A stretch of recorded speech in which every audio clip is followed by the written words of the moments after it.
Hey everybody, it's Ken with Glide. Today I just want to jump on really quick and talk about one of the biggest marketing myths I'm seeing right now currently in the paddleboard industry, and that's the 4.7 inch thick board versus the 6-inch thick board. The claim is that the thinner board is more stable and it is stiffer. I want to kind of strip the marketing out and just go into the science behind the design process and show you why I think those claims are a little misleading. In shipbuilding and naval architecture, there is a formula called metacentric height, and that is a formula for initial stability, and that takes into account the length of the board, the width of the board, the height of the board, and the buoyancy versus the center of gravity. So where they are correct is lowering the center of gravity is one variable in the equation, and that by lowering the center of gravity, that does change the stability. It is a positive increase in stability. Where the misleading part comes from is that they are talking about that as just board versus board. They're not putting the paddler into the equation. And so when you take your height into the equation, 5 foot, 6 foot, if you're a giant, you're 7 foot, that 1.3 inches is a very small part of the equation, and it does not change stability very significantly. Width and volume has a much greater increase on stability than changing the lower center of gravity by 1.3 inches. And the next thing is stiffness. This one I'm actually really confused about because I'm not sure what they're comparing it to. I see a lot of claims out there that were 50% stiffer, 60% stiffer, even 70% stiffer. I don't know what they're comparing that to. So they're stiffer than something. Beam theory it states that stiffness increases cubically to height of the structure. And so a 6-inch cubed is 217, 4.7 is roughly 104.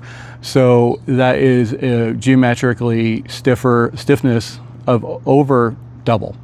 So a 6-inch board is double the stiffness of a 4.7 inch board. But that is also misleading on my part because I'm not talking about the materials. That's an apples to apples comparison.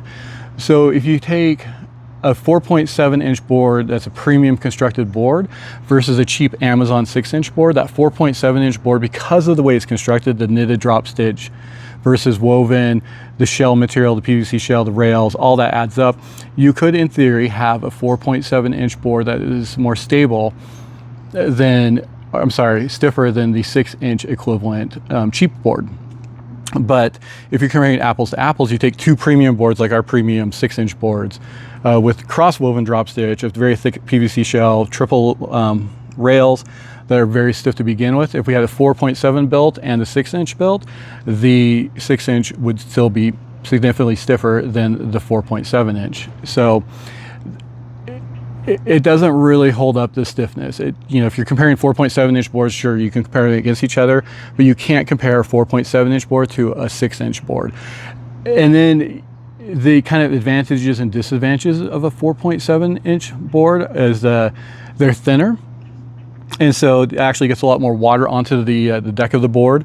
And so there's another equation that helps with stability called free surface. And that has to do with when water comes on the board, how that changes stability, the water sloshing around. And so I think there's a place for 4.7 inch boards. I don't think they're the places for them is in just general all around paddling. I think they would be good for surfing because in surfing you do want your rail to engage with the wave, the face of the wave. And so a thinner rail will bite into the wave better than a big 6-inch rail. And they do have an advantage in very windy conditions because you have less what's called freeboard, and that's the area above the water. Again, it's pretty minor. So I feel like if you like water coming on your board, that's something you're looking for, or you want to surf primarily. But if you're going to surf primarily, I really think you should probably look at a hard board anyways. The disadvantage that you get from the lower buoyancy and the stiffness, just they're not there for all around paddling. So I think for most of us as paddlers who just want to have fun on the water, or if we want to go fishing, or we want to go camping, want to bring kids, or want to bring a dog or a cooler, the advantage of the 6-inch board far outweighs the slight advantage of lowering your center of gravity. And you can overcome center of gravity really easily. When you're standing on your board, I'm standing up straight, my center of gravity is somewhere around here. If I bend my knees, I've just gone down more than 2 inches. And so I've overcome that 1.3 inches I would gain by going to a 4.7 inch board by just my body. I can use it to go up and down. What I can't change is the board's length and width and volume. I would be stuck, locked into that 4.7 inch board and give up all the advantages of the 6 inch board. So anyways, take everything you see online with marketing with a grain of salt. The science behind it doesn't back up those claims. And if you have any more questions, I'm happy to jump in and answer them. Give us a call, shoot us an email, hit us up on social media. Thanks, have a great day.